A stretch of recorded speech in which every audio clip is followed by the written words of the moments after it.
Recent apps ఉంటాయి కదా, so ఈ రీసెంట్ యాప్స్ ప్యానల్ ఉంటుంది కదా, సో ఈ ప్యానల్లో రీసెంట్ యాప్స్ అన్నింటినీ వీళ్ళు అస్తమానం క్లియర్ చేసేస్తూ ఉంటారు. సో దీనివల్ల మనకి వచ్చే నష్టం ఏంటి, సో దాని గురించి మనం ఈ వీడియోలో మాట్లాడుకుందాం. హాయ్ ఫ్రెండ్స్, అందరికీ నమస్కారం. నా పేరు పవన్, మీరు చూస్తున్నారు ఆచార్య టెక్ తెలుగు. సో దీన్ని మనం క్యాచీ అని పిలుస్తాం అనమాట. సో ఈ క్యాచీ అనేది ఎందుకు ఉపయోగపడుతుందంటే, ఫర్ సపోజ్ మీరు మీ మొబైల్లో ఒక అప్లికేషన్ ఓపెన్ చేసినప్పుడు CPU ఫస్ట్ ర్యామ్ దగ్గరికి వెళ్తుంది. సో ర్యామ్ని అడుగుతుంది. సో ర్యామ్ వచ్చేసి స్టోరేజ్, ఇంటర్నల్ స్టోరేజ్ ఏదైతే ఉందో, సో ఆ స్టోరేజ్ దగ్గర నుంచి ఈ ర్యామ్ తీసుకుంటుంది. ర్యామ్ తీసుకుని మన CPUకి ఇస్తుంది అనమాట. ఈ CPUకి ఇచ్చిన ప్రాసెస్లో మధ్యలో క్యాచీ అనే ఒక మెమరీ ఉంటుంది. సో ఈ క్యాచీ మెమరీ వల్ల యూజ్ ఏంటంటే ఇప్పుడు చెప్తాను చూడండి. సో మనం ఒక అప్లికేషన్ ఓపెన్ చేస్తే, so first of all open అయినప్పుడు సో ఈ విధంగా లోడ్ అవుతుంది. మీరు ఇప్పుడు ఆ అప్లికేషన్ని క్లోజ్ చేస్తారు. సో మీరు వేరే అప్లికేషన్ ఓపెన్ చేశారు. సో అది కూడా మీకు ఫస్ట్ టైం ఓపెన్ అవుతుంది కాబట్టి స్లోగానే ఓపెన్ అవుతుంది. ఫర్ సపోజ్ ఇప్పుడు మీరు ఇంతకుముందు ఓపెన్ చేసిన అప్లికేషన్ ఉంది కదా, ఈ అప్లికేషన్లోకి వెళ్దాం అనుకున్నప్పుడు వెంటనే మీరు ఆ అప్లికేషన్ని క్లిక్ చేస్తే వెంటనే ఓపెన్ అవుతుంది. ఎందుకు? ఆల్రెడీ ఇది లోడ్ అయ్యి ఉంది కాబట్టి. ఫస్ట్ టైం ఓపెన్ చేసినప్పుడు మీకు ఎందుకు స్లోగా ఓపెన్ అయిందంటే, సో మీరు ఫస్ట్ టైం ఓపెన్ చేసినప్పుడు CPU ర్యామ్ నుంచి మళ్ళీ ఇంటర్నల్ స్టోరేజ్కి, మళ్ళీ ఇంటర్నల్ స్టోరేజ్ నుంచి మళ్ళీ ర్యామ్ నుంచి మళ్ళీ CPUకి ఈ ప్రాసెస్ అంతటిని ఈ మన క్యాచీ మెమరీ అనేది క్యాచ్ చేస్తుంది. సో క్యాచ్ చేసి దాంట్లో స్టోరేజ్ చేసుకుంటుంది అనమాట. ఎంతవరకు స్టోరేజ్ చేసుకుంటుంది అంటే, మన మొబైల్లో ఎంతైతే ర్యామ్ ఉందో అంతవరకు స్టోరేజ్ చేసుకుంటుంది. అంటే ఫర్ సపోజ్ ఇప్పుడు ఒక అప్లికేషన్ ఉంది, సో PUBG ఉంది. సో PUBG ఎంతవరకు క్యాచీ మెమరీ తీసుకుంటుంది అంటే, ఒక 100 నుంచి 200 MB లేదా 300 MB, సో అంతవరకు తీసుకుంటుంది. ఒక 1 GB ఉంటే 1 GB వరకు ఎన్ని అప్లికేషన్లు అయితే ఇది లోడ్ చేసుకోగలదో అంతవరకే ఇది లోడ్ అయి ఉంటుంది. అన్ని అప్లికేషన్స్ వరకే ఇది స్పీడ్గా ఓపెన్ చేయగలుగుతుంది. ఆ తర్వాత నుంచి ఇది స్పీడ్గా ఓపెన్ చేయలేదు, ఎందుకంటే ర్యామ్ తక్కువ ఉంది కాబట్టి. సో అందుకని ఏంటంటే, మనం అస్తమానం ఈ రీసెంట్ యాప్స్ ప్యానల్ని క్లియర్ చేయకూడదు. క్లియర్ చేస్తే ఏంటంటే మన ప్రాసెస్ మీద ఎక్కువ బర్డెన్ అయితే పడుతుందన్నమాట. సో ఫ్రెండ్స్, మీరు ఈ రీసెంట్ ప్యానల్ని అస్తమానం క్లియర్ చేయకూడదు. సో క్లియర్ చేయడం వల్ల ఏంటంటే,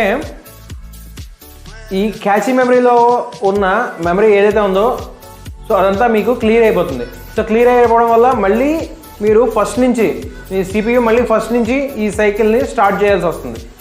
సో అప్పుడు మీకు ఎప్పుడు మీరు అప్లికేషన్ ఓపెన్ చేసినా స్లోగానే ఓపెన్ అవుతుంది. ఎందుకంటే ఎప్పుడు మీరు ఓపెన్ చేసినా ఫస్ట్ టైం ఓపెన్ చేసినట్టే ఆ CPU తీసుకుంటుంది కాబట్టి, అది మెమరీలో మీరు క్లియర్ చేస్తారు కాబట్టి మళ్ళీ ఫస్ట్ నుంచే ఓపెన్ చేస్తుంది అండ్ మళ్ళీ లోడ్ అవుతుంది అనమాట. సో దీనివల్ల ఏంటంటే మీకు ప్రాసెస్ మీద ఎక్కువ వెయిట్ పడుతుంది. సో ప్రాసెస్ మీద ఎక్కువ వెయిట్ పడితే ఆటోమేటిక్గా మీకు బ్యాటరీ కూడా డౌన్ అవుతుంది. సో ప్రాసెస్ మీద ఎక్కువ వెయిట్ పడితే ఆటోమేటిక్గా బ్యాటరీ కూడా ఎక్కువ డ్రైన్ అవుతుంది అనమాట. సో అందుకని ఈ క్యాచీ మెమరీ అంటే ఈ రీసెంట్ యాప్స్ని మనం అస్తమానం డిలీట్ చేయకుండా ఉండడం బెటర్. అందులోనూ మీకు ఎక్కువగా వాడే యాప్స్ని మీరు డిలీట్ చేయకుండా, మీరు ఏదైతే తక్కువ వాడతారో అంటే రోజులో ఒకసారి లేదా అంతకన్నా తక్కువ వాడే యాప్స్ ఉంటాయి కదా, సో వాటిని మీరు క్లియర్ చేసుకోండి.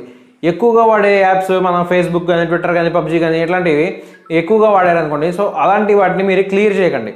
ఎందుకంటే వాటిని మళ్ళీ లోడ్ చేయాలంటే, ఎక్కువ మెమరీతో ఉన్న యాప్స్ని లోడ్ చేయాలంటే ఎక్కువసేపు టైం తీసుకుంటుంది. సో అందుకని మీరు రెగ్యులర్గా వాడే యాప్స్ని క్లియర్ చేయకండి. సో వాటిని అవసరమైతే లాక్ చేసేసుకోండి. లాక్ ఎలా చేయాలో కూడా నేను స్క్రీన్ మీద చూపిస్తున్నాను. సో అవసరమైతే మీరు దాన్ని లాక్ చేసేసుకోండి. లాక్ చేసేసుకుంటే మీరు రీసెంట్ యాప్స్లోకి వెళ్ళి ఇంటూ బటన్ నొక్కినా మీకు మీరు రెగ్యులర్గా వాడే యాప్స్ మాత్రం లాక్ చేసుకున్నారు కాబట్టి అవి డిలీట్ అవ్వవు, మిగతావన్నీ కూడా డిలీట్ అయిపోతాయి.